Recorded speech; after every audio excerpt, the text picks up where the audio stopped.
Alors dans cette partie, on va voir comment dupliquer et fusionner des calques. Des fois, on va se retrouver avec beaucoup de calques et on va vouloir réduire le nombre de ces calques. Donc ça va devenir important de savoir comment les fusionner les uns avec les autres. Et parfois, on va vouloir dupliquer un calque pour l'utiliser pour faire un effet en plus ou quoi que ce soit. Donc je vais vous montrer comment faire tout de suite. Alors pour dupliquer un calque, donc soit on fait CTRL-J, ce qui va tout simplement dupliquer le calque qu'on avait de sélectionner.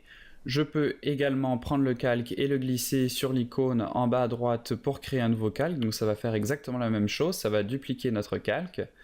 Et la dernière façon de faire, c'est d'appuyer et de maintenir la touche Alt enfoncée et de cliquer et glisser avec mon curseur directement dans mon espace de travail pour dupliquer mon calque. Et donc là, vous voyez que mon calque a été dupliqué. Donc ce raccourci Alt, je peux l'utiliser également à l'intérieur de ma pile de calques.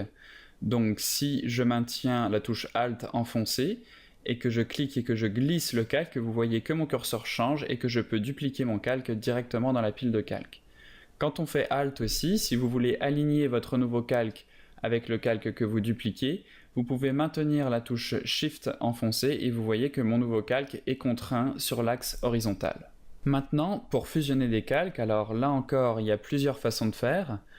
La première, c'est de sélectionner plusieurs calques, donc avec la touche Shift. Je fais un clic droit et là, je peux sélectionner plusieurs options. Donc la première, c'est fusionner les calques. Donc les deux calques ont été fusionnés ensemble. Je peux faire la même chose avec le raccourci clavier CTRL-E qui va fusionner les deux calques que j'avais de sélectionner.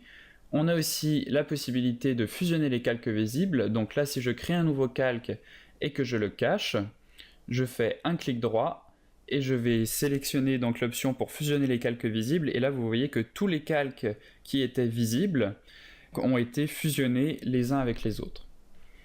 Dernière option, aplatir l'image. Donc là, ce que ça va faire, c'est que ça va vraiment prendre tous les calques qui sont affichés, les fusionner en un seul calque et changer ce calque comme un calque d'arrière-plan, donc le même calque qu'on a quand on fait un nouveau document dans Photoshop. Donc comme vous pouvez le voir ici, un calque verrouillé avec la petite icône. Pour terminer, un raccourci assez pratique qu'on utilise assez souvent, c'est CTRL-SHIFT-ALT-E.